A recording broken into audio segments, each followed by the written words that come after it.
theme. Shoot! But I think what you're trying to get at is the theme song to The Incredibles. Yes, I am! So this week on The Unknown Film Enthusiast, we will be talking about the most recent Pixar movie, which is The Incredibles 2. 14 years in the making. 14 years in the making. Which they had to put before the movie, because, like, listen, guys, it's gonna be worth it. You've been asking it for 14 years. Now, I was fine with that. What I wasn't fine with was they said that, and then the dim sum short started to bow. Oh, yeah! And I was really confused for a minute because I forgot that they did that, and I was like, they're taking a weird turn with this Incredibles movie. Are we gonna talk about that before we get into our? Yeah, screw it. Before we get into our actual review, okay, let's review the little 5-minute short film that happened before that, which got me feeling at the end. But for most of it, I was not on board. Okay. What were your thoughts on it? I really liked it. I had gone in knowing I had saw like a featurette of the director explaining it, so I think I was way more accepting going in. Okay, yeah. Because I had the handicap of thinking it was The Incredibles and not understanding at all what was happening until maybe 2 minutes before it ended. And I was like, oh, okay, this is an analogy, I think. And then it was. Yep. But, yeah. It was, I just think, in terms of, like, this being shown before Incredibles 2, about a family kind of movie, where it's like, I think that's definitely where they were going for that emotional tie-in. But she makes this little dumpling baby, and she raises it, and she protects it, and then it's like she doesn't want to see it go, and then she cannibalizes it. I guess it's not technically a cannibalization if it's a real dumpling.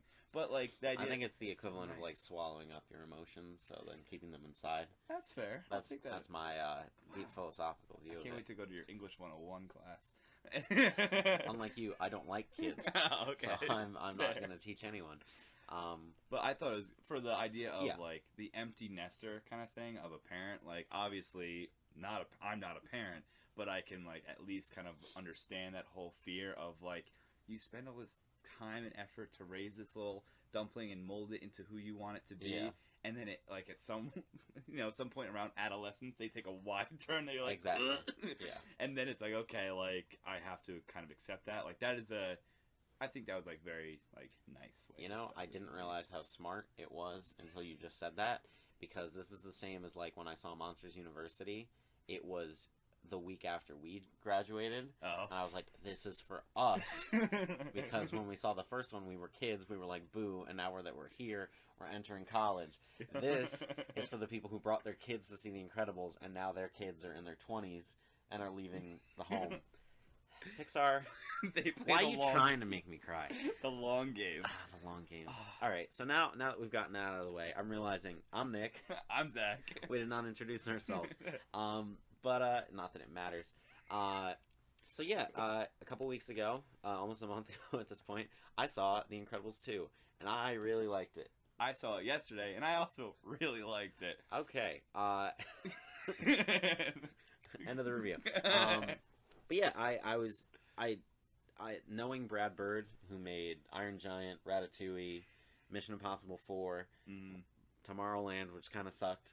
Like, I had the feeling that him returning to animation would be, like, also he made the first Incredibles. I forgot that part. I had the feeling that his return to animation would be like a return to form, and especially after this long hiatus of it, I knew that they wouldn't make the movie if it wasn't going to be the best it could be.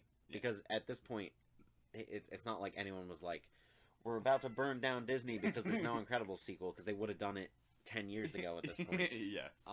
And I feel like that the quality and thought that went into this was absolutely amazing. Oh yeah. And just some of the set pieces, the style of it, where it's like a weird, like, 60s spy thriller for most of it with these superheroes. And in the age of that, this is like the 5th or 6th superhero movie to come out this year. Yeah. You look at The Incredibles, and for some reason, they're doing it so drastically different, but it still works flawlessly. And it's just the different lens of superheroes that I don't think people are used to seeing. Yeah, because like, where else are you going to see a superhero be an actual parent? Exactly. That is like Ant-Man. That's true. Yeah. Oh wow, that's good. But, Yeah, not to the extent that this one goes into it. And you know, you're right. Like the very human, like not only how a hero of like in their prime develop their morals to just help people that don't ask for it but definitely need it, and then imparting that same thing onto your like kids that will have to take up that mantle because they have superpowers, or if they choose to. It's almost as if with great power comes great responsibility. Oh my god, they could have just said that and like, see you next year, next 14 years. We're gonna see Sam Raimi. Spider-Man 4 might still come out. I'm not giving up hope. But yeah, and just the way the first one was more about the parents, and I felt like this one was more about the kids. They could have just done Incredibles over again, where they just had this villain. And for a little while, I was like, oh, the villain's a little bit cookie cutter. And then when okay, so from the beginning, I thought either one of the siblings was going to be bad, or they were both bad. Okay. Oh, yeah. I had a feeling of that... DevTech. Yeah, of DevTech, which I love Bob Odenkirk, so I was really hoping it wouldn't be him. But yeah, for a little bit, I was like, okay, this is fun, but where's it going, kind of thing, which is, like, I wasn't sure if it was going to go, like, full family-friendly, or if it was actually going to reach, like, the great heights of the first one. Oh, okay. And it did such a great job with the material as the movie went on. And the weird thing is, where, like, when I think about the first one, I think about the fun action scenes, and I think about, like, the camaraderie between the kids and the mom. This one, all I can think about is just how great the scenes where Bob is raising Jack, and him just not understanding math, and my baby can cross dimensions, and just the scene with Jack seeing the robber and then seeing the raccoon is just, that is the most imaginative and just brilliant filmmaking. And every children's movie should hope to achieve something like this. Not that this is just a children's movie, but obviously that's like the first market that it's trying to get to. And yeah, I think it's a success. And especially because, like, you really, as a kid going into see this, you could be loving what Jack's doing, like, or as, like, the parent, you can appreciate what Jack's doing, but also, like, looking at Bob Parr, like, oh my god, I've been there. Like, I can totally, when he's, like, completely zoned out or whatever, and... like Jack want num-nums? Yeah. Num-nums. Like, just all of the, like, the little things he says about what it is, like, I guess, to raise a kid, or what I expect to be part of raising a kid. He's just like, I can't do it all, and just to see that drain out of him for the first part was just hilarious. And just like, and just the wide spectrum of, like, the representation there, where you get the children, like the literal baby, you get the kids who's a little bit older, you get the teenage, adolescent, and you get the adults. And I feel like every single person can go into this and have a character that they can 100% relate to. Yep. I feel like I'm too young to be Bob, but God, was I Bob Parr. Yeah, it's a very inspired film. Yeah. And they could have done we need Mr. Incredible back, but they knew that, like, that no one wants to see that done exactly again.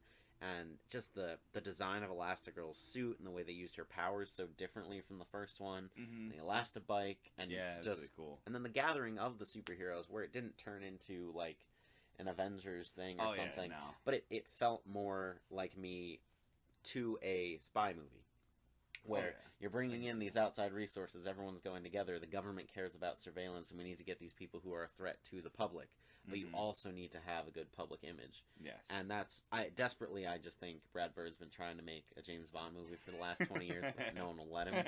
Which is why he did the first Incredibles, and then made a Mission Impossible movie, which was real close, and then came back to this. And it's, I like it a lot for those reasons, but I can also very much see how someone who likes superheroes can see it, and just the representation of it is so widespread. I also think too, like, this is, I guess, technically set in like the 1960s. I suppose is the actual era that it's set in around then. I think if you look at the file sheet in the first Incredibles, when it was like Elastigirl last seen, it was like 1953 or something. Okay, not saying that that's actually canon. All right, but somewhere like, in that era, it's around that. So it's like, what I thought was very cool, though, is that obviously it's a very, like, feminist movie. They're putting Elastigirl in there to be the main hero because she will have the best public image. Like, they're trying to empower women, but it was also very interesting to see, like, Mr. Incredible, Bob Parr, deal with the fact that his wife was going to be the one in like the one in command, the one that he was going to be the homemaker, and like actually dealing with that, because it is, I mean, it's not technically a gender identification of what the man or the woman should do, but it is the flip on the traditional household. Exactly. And I see, like, seeing him deal with that, like, the feeling of, like, oh, man, my wife's gonna do it, but when she does everything that she needs to do, then I get to be the hero again. Like, yeah. And it's very, and I can totally understand, people dealing with that, and it's, like, very interesting to see a movie, obviously geared toward kids, but also, like, hey, we're in the 21st century now where both parents are generally working or doing their best to provide for the home. So it's like, oh, wow, like, people are definitely dealing with this. But they're, like, my parents were raised by, the traditional 1950s family. And so in terms of what Pixar does with, like, their target audience, they are very... And it felt... way too precise. They do a very good job of preaching, like, Inside Out, which is also one of my favorite Pixar movies, which just deals with not being able to express your emotions and, like, understanding that it's okay to be sad. That's in a children's movie, and if you watch it, a child can be, like, bright colors and, like, that weird elephant man who I forgot his name. And then there are movies like Zootopia, which I still think is great, but I think is a bit too on the nose with what it's trying to do with race relations. Where I feel like this one does... Like, obviously it's not a feminist agenda movie, but, like, you can understand how it's culturally progressive. Yes, exactly. And, like, I don't care either way. Like, I'm happy that there's representation in all of these movies, and if it's done subtly, you won't get the neckbeards on the internet. I hate this movie! Yeah, exactly. So, thankfully... It's done in a subtle way where it doesn't feel like it's preaching to you, but it still feels like it has a message. Oh, yes, definitely. And especially when you're dealing with Disney and Pixar, like, that is what they are, family movies for a reason. And when you have a movie like this that it did take 14 years, because how they have to choose, okay, we are obviously going to do a superhero movie. Yeah. We own Marvel now. Like, we know how to do that, obviously. But the question is how do we kind of recreate that feeling of these parents that were once in their prime now trying to be these civilian nobodies, and now it's saying, okay, well, what happens now in the full family context?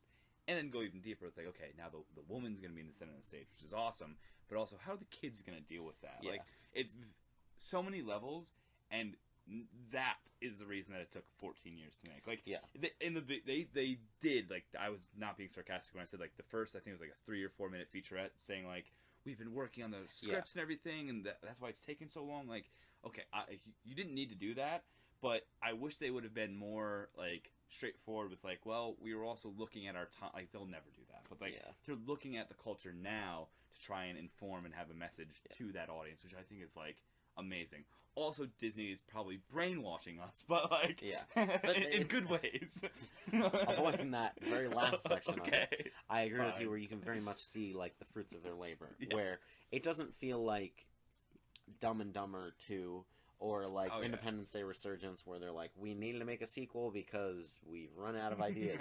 It feels like we brought Incredibles out of retirement because we have a reason to do it. Yes. And it's... Much better way to weird analogy. It's the Fury Road of sequels, as opposed to...